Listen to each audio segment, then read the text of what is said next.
आंदोलन हुआ, फिर लोगों को पिटने लगा, तब से 2 दिन से वीडियो देख देख के आंसू हम रोक नहीं पाए।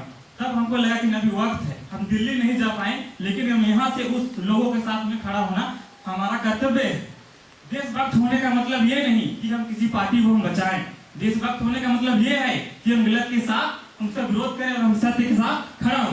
हमारा अधिकार है, हम देश के नागरिक हैं, हमारी कर्तव्य बनती है कि हम देश को गलत दिशा की तरफ हम जाने नहीं देंगे। तब हमने खुलकर बोलना शुरू कर रहे हैं। जहाँ भी एग्जाम होती है, पेपर लीक होती है, हम हमेशा धरना दे रहे हैं, उसका विरोध कर रहे हैं, लेकिन उसका रिजल्ट, उसका बदलाव हमको देखने को नहीं मिल रहा है। लेकिन ये हमें अभी देखने को मिल रहा है। अभी दिल्ली में सभी को पता है, पूरे देश को पता है, कि ये विदेश के लोगों को भी पता है कि देश में क्या हो रही है।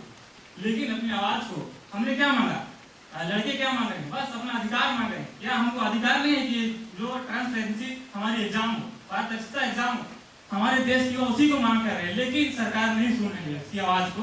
और जिस तरीके से पीटा गया, बेरहमी तरीके से पीटा गया, किसी का पैर तोड़ा, किसी का आंख तोड़ा, किसी का सिर तोड़ा, हम लोग दिल्ली जा नहीं पाए। जाने का इच्छा बहुत था। जब से आंदोलन हुआ, फिर लोगों को पिटने लगा, तब से 2 दिन से वीडियो देख देख के आंसू हम रोक नहीं पाए।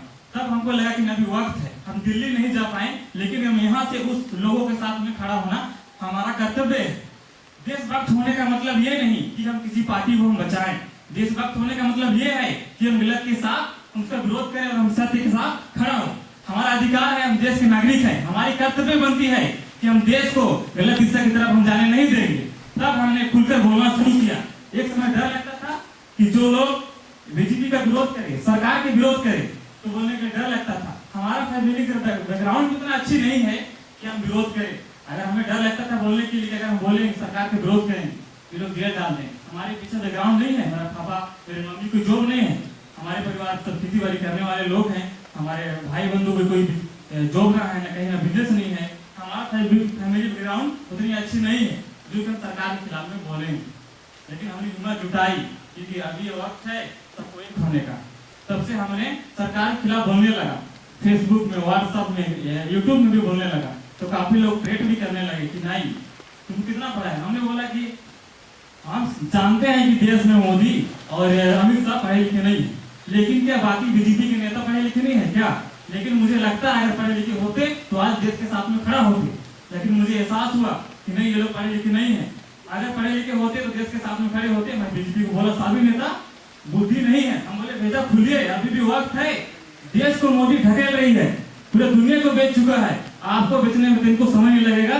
बीजेपी के नेता धीरे धीरे सबको आपको बेच देगा। 2027-29 आने वाली है, उस समय आपको कहाँ बेचेगी, कहाँ क्या करेगी। आपको अभी छवि बनाने का समय है, अभी भी बनाइए।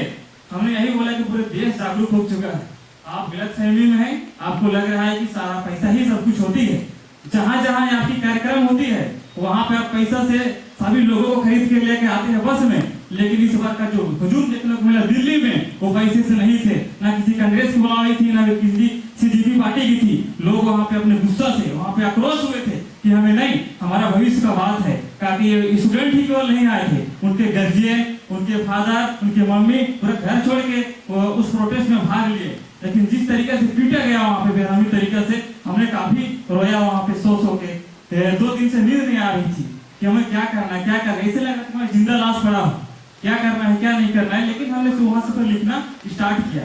इसीलिए कहते हैं हम सभी पूरे देशवासियों को अभी हमें एकजुट होने की जरूरत है। हम अभी पार्टी पे नहीं किसी पे भरोसा करेंगे, लेकिन हम खुद के देश के लिए लड़ेंगे। अभी वक्त है हमें देश को बचाने के लिए। इसीलिए हम कहेंगे जो भी इस वीडियो को देख रहे हैं उनसे मेरा आवेदन, निवेदन, अपील रहेगा कि आप जागिए, आप लिखिए। डरने की जरूरत नहीं है। आपके देश की युवा जाग चुके हैं। हमने दिल्ली में देख लिया कि देश के हर कोने कोने से लोग आए और अपनी आवाज को लिख रहे हैं, बोल रहे हैं। हमारे झारखंड से भी काफी लोग गए हैं और मार भी खाए हैं, लेकिन हम उनके साथ में खड़ा हैं। हमें लग रहा है कि मेरे पास पैसा होती। कल हमने देखा कि जोमेटो में, स्विगी में जितने भी ऑनलाइन फूड है, कहां से ऑनलाइन ऑर्डर कर दे रहे हैं, उनके लिए पहुंचा रहे हैं। हमारे जेब में पैसा होती तो हम भी यहाँ से उनके लिए ऑर्डर कर देते, लेकिन मेरे पास जीरो बैलेंस है, उसकी वजह से मैं सपोर्ट नहीं कर पा रहा हूँ। दिल से मैं उनके लिए, देश के लिए खड़ा हूँ। जहां तक होगी मैं सच्चाई की लड़ूंगा, क्योंकि हमने देखा है हमें अन्याय के खिलाफ लड़ते हुए। हम जिस परिवार से हैं, हमने शुरू से ही अन्याय के खिलाफ लड़ते हुए आए हैं। जिस तरीके से मेरा पिताजी का भी मर्डर हुआ, तब उस समय हमने संकल्प लिया कि अन्याय के खिलाफ हम लड़ेंगे। जब जहां तक लड़ेंगे, जब तक न्याय नहीं मिलेगा उस तक हमने सोच लिया उस दिन से हमने आप कसम खा ली है। बीजेपी के कितना बड़े विधायक क्यों ना हो, कितना बड़े नेता क्यों ना हो, हमने झारखंड के सांसद हुआ उनको भी हमने बोला कि अब संजय सेठ हो गया और निशिकांत दुबे, हमने हमेशा निशिकांत दुबे का खाली उल्टा पुल्टा टिप्पणी सुने हैं, तो हमने उनको भी बोला कि भाई निशिकांत दुबे जी अभी क्यों चुप हैं, आप अभी क्यों चुप है। 2029 आने वाली है, झारखंड भी आपको हिसाब मांगेगी, जितना विधायक है सांसद है उसका भी हिसाब लेगी। 2029 आने वाली है, जिस तरीके से आप अभी लोग चुप हैं, एक शब्द नहीं बोल रहे हैं देश के लिए, हमारे लिए नहीं बोल रहे हैं, और आने वाला समय में आप बोलते हैं कि दिल्ली के जंतर मंतर में 44 धारा लग गई, हमारे अंगना दरवाजा में भी लगाएंगे, आप किस मुंह से वोट लेने जाएंगे, हम आपको अच्छी तरह से देंगे। अब हम लोग पढ़े लिखे हैं तो हम लोग बोलेंगे, उतना दिन शांत थे, हम लोग डर रहे थे कि हमारे बीच में कौन खड़ा होगा नहीं खड़ा होगा, लेकिन अब एहसास हो गया कि हमारे लिए खड़ा होने के लिए दुनिया है, जहान है। अभी हम जंतर मंतर पे देखा कि बाहर ऑस्ट्रेलिया से लोग आए हैं इंडिया के लिए, और कहाँ से लोग, देश के हर कोना कोना से लोग हमें खाना खाने के लिए वहाँ पे प्रोवाइड करा रहे हैं जंतर मंतर में। तब हमें लगा कि अभी बोलने का मौका है, हमने फिर खुल के सरकार का विरोध कर दिया। नाम मेरा सुमित राव है। आप लोग सुने कि सुमित ने क्या कहा, इंद्रनाथ जी ने क्या कहा, और सबके मन में वो सवाल जवाब चल रहा है। कई लोग रात रात जग रहे हैं, हम लोग भी उस बेचैनी को महसूस कर रहे हैं और लगातार कोशिश कर रहे हैं कि बच्चों को वो भरोसा मिले। और आपने अपने जर्नी से सुमित समझाया कि आपके साथ अन्याय हुआ तो आपका भय भी खत्म हुआ और आप उस लड़ाई के लिए तैयार हैं। आप ऑनलाइन समर्थन लेके अपनी बातों को, आज तो सोशल मीडिया हम लोग के पास बहुत बड़ा हथियार है, नहीं तो कांग्रेस के नेता राहुल गांधी को भी ये लोग हम लोग देख नहीं पाते, क्योंकि तो जो गोदी मीडिया है वो सच को कैसे दबाना है वो लोगों को अच्छे से पता है। सोशल मीडिया है तभी जंतर मंतर पर क्या अन्याय अत्याचार हुआ है वो लोगों के सामने। आप लोग सोशल मीडिया पर भी अगर समर्थन देंगे तो आप लोग इस आंदोलन को ताकत देंगे।